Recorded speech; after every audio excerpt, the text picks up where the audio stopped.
Yeah. Where's my friend Joe Meek? Is he here? John. John. There he is. Yeah. I met him there, and he reminded me his demeanor and everything. Some of the old fur trappers. Yeah. Some of the old cowboys I used to know and grew up with in Eastern Oregon. Yeah. I'm an Oregon Nez-Perce. The people that were here before me had their ties to the Wallowas and to the Bitterroots. The last remaining direct descendant that the Meek family has in Idaho, I believe he's about 86. I asked him, I said, would you want to come down? And he said, oh, no, so I got to work. He still works full time. He transports the patients back and forth to dialysis and to their cancer treatments. So he plays a very important role. Yet he drives from Kamiah to Lewiston back and forth every day. So those of you who are getting up there, beyond my age, he's my elder. I have to admire him for staying with it. So, but he is a direct descendant himself of Thunder Eyes, Pilu and Mud, and he was the apparently Thunder Eyes was the one who gave the Virginia Meek and her sisters away. Then Eliza came on later. Her Nez-Perce name was Bear Claws, and she was given away by old Joseph to a chach in a traditional ceremony, and she was the younger sister of Joseph and Olachat, who in 1877 were forced to vacate the Wallowa lands and go across, but they entered into war trying to preserve their families and their way of life. We know that the Nez-Perce ladies that were here, including a woman from the Shoshone Bannock that was here, very homesick for the mountains, for the hot weather, the sun.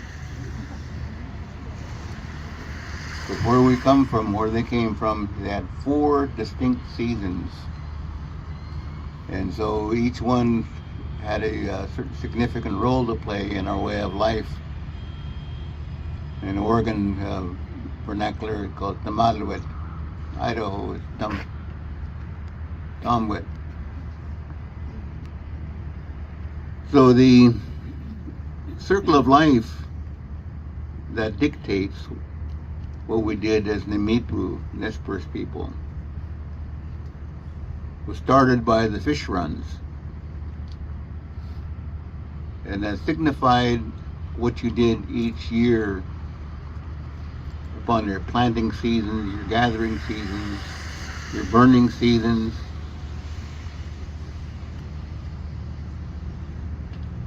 Those things that you did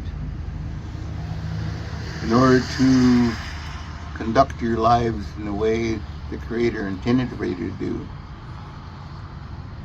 So I laud the Nez-Perce women that were here because they were something in Oregon history that is not written. And it's like with our recovery of our lamprey and so forth, our elders used to say, shame on you. You forget things.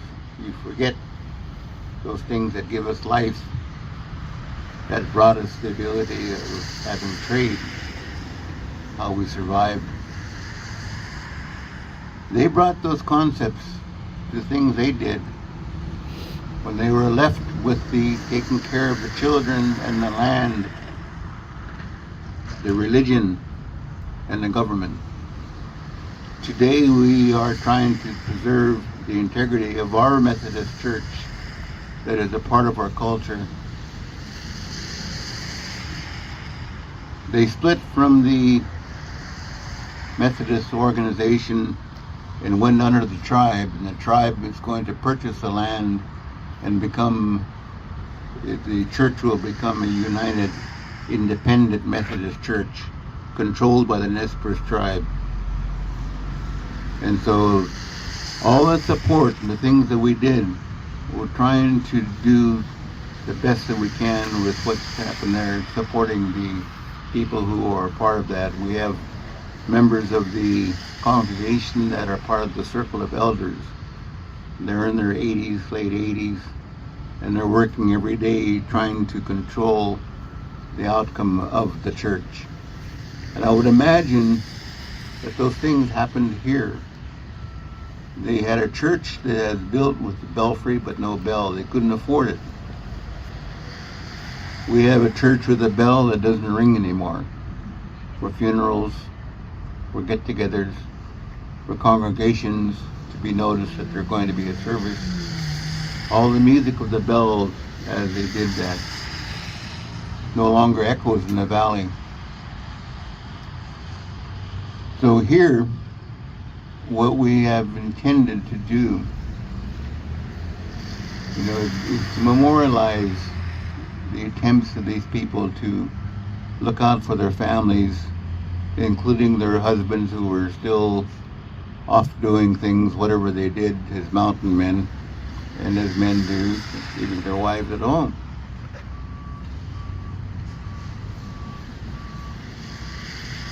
When my cousin Chuck and I were here and we blessed the area,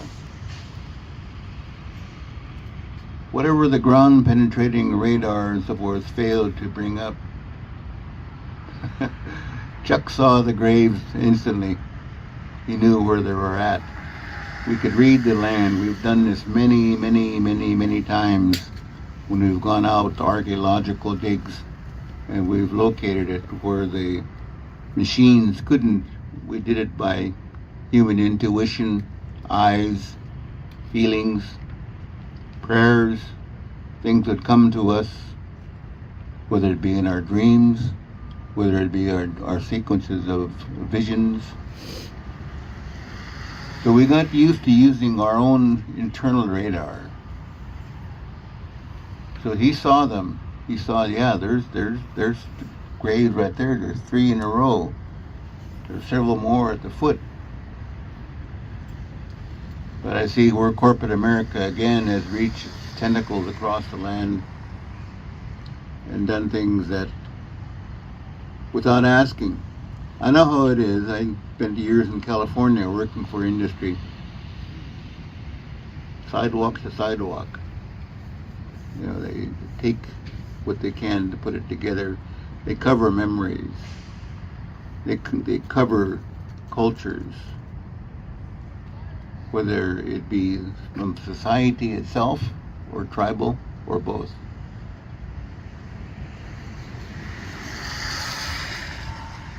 We weren't really totally aware of what happened here until we read what Miss Goldman, Jenny Mapes, and others had put together. We looked at it and we read about it, because we do have descendants that are living on the reservation or close to it.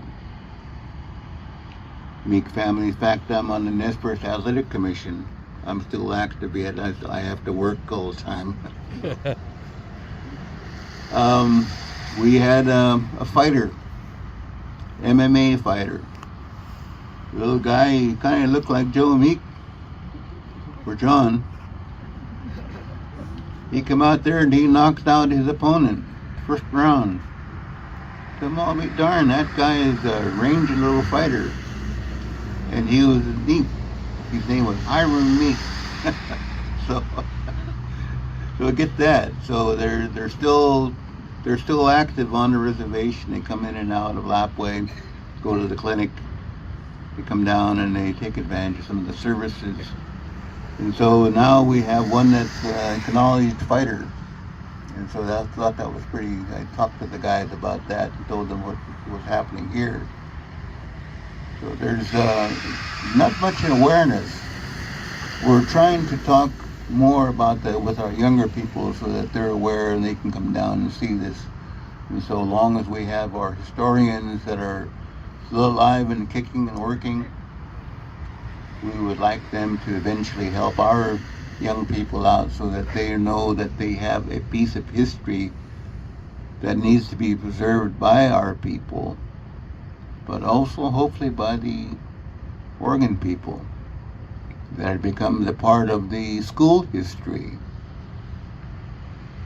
How did these women folk survive being so homesick with their own religion, then adopting the religion that would listen to them, allow them to do things in their language, or to think in their language, to interpret those words that came out of that book that they saw, that they sought those words out of that book. People have to live by that every day. That's what we do. Why do they only take one day to worship when we do this every day? That was the Nimipu way. That was the way that we conducted ourselves, which is why we thought that we would be able to hear the ministers talk about this on an everyday, and that people lived by that book. We were wrong. But still is a belief among some of our people that those things will come around, come true. So we have a mix of emotions and considerations about what happened here. The Nimipu women, the Nez Perce women that were here, I guess you'd say they carved a niche in Oregon history. They were able to identify those things that they did on behalf of their husbands, on behalf of the people who lived here as their neighbors. The government that was structured, that they followed those premises of that operation, and you had to wonder, they probably had to be able to be conversant in the English language in order to perpetuate those things that they did with their farming, the ranching, the farm and ranching wives, mothers, eventually grandmothers, but also as contributors to the government that everybody who tried to set up. Those were the things we looked for, that say these are the kind of people that we are. We're proud to say that they're descendants of our people. Proud to say that all the descendants still memorialize those folks that were here beforehand. There are days when we look at the things that the people did to preserve life. The children that were buried here, the unique children, were they baptized? Were they in fact followers of their mother's religion? Did they follow that way? The blessings upon them. We gave blessings, but we wondered, were there others that were before us? We think not. They were living basically in an alien land and landscape, but they survived. And they brought forth all the descendants that are here. That, to me, is how they got success. All of you share in that. You share in those thoughts and those memories, and you also share in the protection of that. That is your history. That's my history. That's our history. Never deny it. Corporate America has to look at these things and consider how can they blend that into what they're doing. How can they be a part of what they've done here with the plaques and so forth, I think are very, very laudable. And something that I would hope that is a message to other areas. But getting people out is the biggest thing. Contributions to be made. If you look at this in a meaningful way, you identify an anniversary period. You do this every year. You try to come forth and come together. You try to preserve the integrity of your family. What Virginia Meek and her sisters, her cousins, what they did. What was it they preserved? They were homesick, longing for their homelands in the high mountains, but by the same token, they were here and their children are here. Their children didn't really know where they came from. So it's up to you. We'll help best we can. But I like to thank the city of Hillsboro for stepping out and being a part of this. Very rare that you get that type of opportunity. We've done it in Northeast Oregon in our Nez Perce homeland, where the city of Joseph and Enterprise and Wallowa has stepped forward to help us. We've regained the foothold in there. We've come home. We do a lot of different things, and so I think the industry that was shown by Virginia Meek as a leader, the other lady, that industry that they indicated showed is the same thing we've done in our homelands. So it's not unusual to me, and I looked at it, I said, oh, my mother did that. She ran the ranch, and she cooked for the ranch crew. She did everything. I watched part of the movie Yellowstone. Old man Dutton was like my mother. That's how she was. So anyway, she ran a tight ship. So that basically was the way things I would hope happened here. So with that, on this day, again, as I said earlier, the blessings are upon the Meek family for holding this, being here. I know you're cold and probably want to have some coffee, warm up. So I'll close that off and say out. Thank you all. Thank you. Woo! Beautiful.